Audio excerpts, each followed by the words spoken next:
Parce que sur RMC, votre avis compte, que toutes les opinions sont bonnes à entendre. 13h, 14h, Carrément Brunet, c'est le grand show de l'info. Éric Brunet. Et Michel Drucker se refuse donc à inviter Marine Le Pen sur le plateau de Vivement Dimanche. Drucker s'exprime assez peu sur ce sujet. Son père, Abraham, médecin, a été interné, vous disais-je tout à l'heure, 3 ans au camp de Compiègne et de Drancy, dont il est d'ailleurs revenu. La question que je pose est la suivante. En faisant de Marine Le Pen un cas à part, est-ce que Michel Drucker n'est pas en train de fabriquer un nouveau martyr médiatique? On écoute Michel Drucker, puis Marine Le Pen. C'est parce que le père. La question se pose pas, c'est pas l'actualité, on m'a rien demandé. De toute façon, nous choisissons comme vous librement nos invités, mais non, j'ai pas, non. Je trouve que c'est un véritable scandale, d'autant que M. Michel Drucker est sûrement extrêmement bien payé par les contribuables français, puisqu'il est sur le service public. Il a oublié probablement ce que voulait dire le service public. Et il se permet d'exclure de son émission le représentant, ou la représentante d'ailleurs, de millions d'électeurs. Voilà. Bruno Gollnisch, vice-président du Front National, est avec nous. Bonjour, monsieur Gollnisch. Bonjour. On vous présente souvent comme l'ennemi intime de Marine Le Pen. Qu'est-ce que vous pensez de cette polémique actuelle? Je vais vous le dire. D'abord, on a tort de me présenter comme l'ennemi intime. Je ne suis qu'un concurrent de Marine pour la succession de Jean-Marie Le Pen à la tête du Front National. Sans concurrent, nous ne sommes pas ennemis. Et en l'occurrence, vous êtes solidaire, là? Et je vais vous le prouver, car je suis dans cette affaire totalement solidaire de Marine Le Pen et totalement indigné par l'attitude persistante de M. Drucker, dont je constate d'ailleurs qu'il ne l'assume même pas. M. Drucker se comporte comme un lâche. M. Drucker est un fonctionnaire, pourrait-on dire, puisqu'il est sur une chaîne de télévision de service public. Il invoque la liberté éditoriale. Il viole ouvertement la charte du service public, et non seulement d'ailleurs du service public, mais même des radios et des télévisions privées qui ont obtenu des fréquences en s'engageant à respecter le pluralisme. Oui, mais là c'est une émission de variété, de divertissement. C'est pas le service politique de la chaîne France 2 qui là respecte la loi. On est finalement dans une émission de divertissement. D'ailleurs, Laurent Ruquier est un peu dans le même état d'esprit. J'ai l'impression que. Si il est dans le même état d'esprit, il a tort. Et le service politique de France 2, en tout cas, ne le respecte pas à mon égard, puisque cette chaîne a décidé, alors qu'il y a, comme vous l'avez rappelé, une compétition entre Marine Le Pen et moi-même, de ne pas m'inviter, alors qu'elle a invité 4 ou 5 fois très récemment Marine et s'apprête à le faire encore ce soir. Je m'en réjouis, qu'on donne la parole à Marine. Je suis un peu étonné que dans le cadre d'une compétition, on ne m'accorde pas ne serait-ce que quelques minutes. D'accord, vous venez de parler sur RMC, mais restez avec nous parce que on engage le débat. J'en suis heureux, mais je voudrais dire ceci. Attendez. Juste un mot. Un mot, allez-y. Je l'ai dit au Conseil supérieur de l'audiovisuel qui n'a rien fait et qui malheureusement ne sert pas à grand-chose. Il faut bien le dire. Eh ben, il a reçu, que du temps de M. Baudis. Il a reçu le message. Les ondes hertziennes font partie du domaine public. Le domaine public, le principe qui régit le domaine public, c'est l'égal accès des citoyens au domaine public. Je vous remercie. Restez avec nous, non mais Bruno Gollnisch, restez, parce que c'est un vrai débat. Vous allez voir, je vais vous repasser la parole à plusieurs reprises. Je voudrais qu'on passe la parole à Paul Vermus. Vous êtes journaliste d'ailleurs, vous avez une émission sur Élysée Vermus qui passe le dimanche matin sur France 3 Paris-Île-de-France Centre. Bonjour Paul. Et vous recevez, en plus vous recevez Marine Le Pen dimanche, hein. Oui.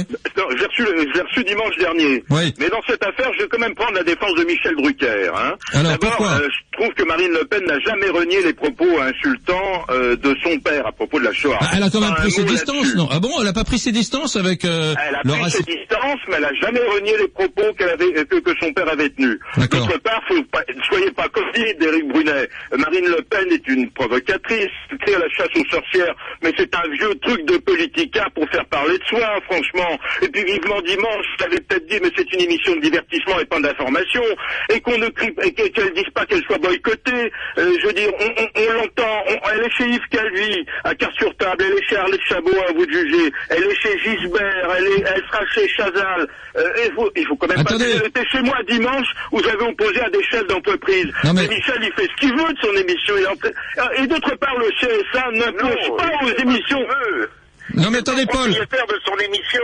Oui, ça c'est Bruno Gollnisch qui parle. Paul, reconnaissez un truc. Moi j'ai regardé Vivement Dimanche avec Jean-Luc Mélenchon, qui représente moins d'électeurs que Marine Le Pen et que le Front National, on peut considérer, mais qui est à la tête d'un parti reconnu comme le Front National par la légitimité de la République française. Bon, j'ai regardé, ça a eu un impact considérable. Moi je serais au parti de gauche, j'ai envie de dire qu'il y a eu avant Vivement Dimanche et après Vivement Dimanche. Donc la soupe est chaude, c'est alléchant pour un leader politique. Écoutez-moi un instant, écoutez-moi un instant. Paul Vermus. Est-ce que vous imaginez Marine Le Pen sur un canapé aux côtés de Jean-Pierre Coff, Chérillon et Michel Drucker?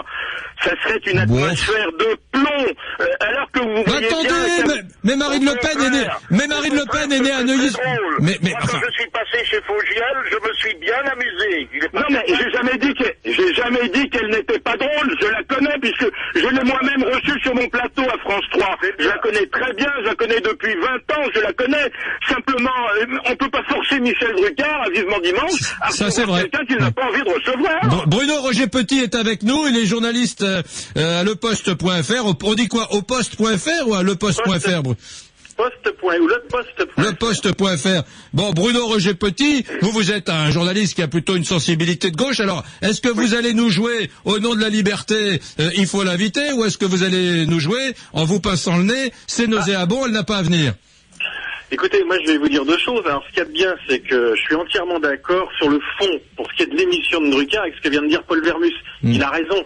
C'est une émission où le principe de l'émission repose sur l'empathie de la puissance invitante par rapport à l'invité. Si vous invitez quelqu'un chez vous que vous n'avez pas envie de voir, la soirée elle est plombée d'avance. Bruno Roger Petit, Mélenchon il y a un mois n'a fait que tenir des propos épouvantables sur les journalistes, sur tout le monde. Il a été extrêmement agressif, mais c'était une belle émission, c'était une magnifique émission. Oui, mais alors je vais prolonger, parce que Drucker, il a quand même une grande qualité. C'est que vous pouvez tout lui reprocher, sauf de faire de la censure. Drucker, il a invité... Drucker, il a invité Guy Bedos quand... la télé Giscard, on ne voulait pas de lui. Il invitait le Luron quand les socialistes disaient il faut pas de le Luron chez nous, etc. Non, mais c'est politiquement, c'est politiquement correct, Bedos et le Luron. Non, pas du tout. Et il invite Mélenchon il invite Mélenchon quand toute la corporation lui tombe dessus, en plein cœur de la polémique. Je suis désolé. Ça, c'est, puisque vous y tenez, Eric, ça, c'est pas du politiquement Drucker de la part du politiquement correct. Ah, ça, joli lapsus. Bruno Gollnisch. Attendez, deuxième chose, juridiquement, contrairement à ce qu'a dit M. Gollnisch, Drucker n'a aucune obligation. L'équilibre des temps de parole s'apprécie dans les émissions hors émissions d'information où le Front National passe régulièrement, que ce soit dans les journaux ou aux 4 vérités, ou chez Arlette Chabot ce soir, par exemple, où Marine Le Pen sera invitée. Or, les autres émissions, l'équilibre du temps de parole s'apprécie globalement. Or, comme vous l'avez dit, Gisbert invite Marine Le Pen quand il le faut, Guillaume Durand le fera, donc c'est pas la peine de pointer du doigt Drucker, il a parfaitement le droit, et personne ne peut lui reprocher juridiquement de ne pas inviter Marine Le Pen. Mais est-ce que vous... D'accord, Bruno Gollnisch. Excusez-moi, Bruno. Si je puis me permettre d'intervenir sur ce que vient de dire Bruno Roger Petit, oui.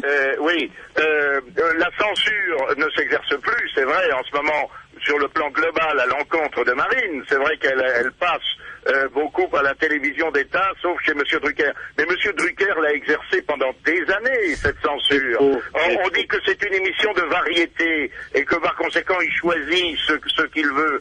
C'est tout à fait dérisoire comme argument, car c'est une émission de variété à laquelle il invite des personnalités politiques de toutes les sensibilités, sauf précisément les personnalités politiques du Front National. Alors Bruno Gollnisch, il n'est pas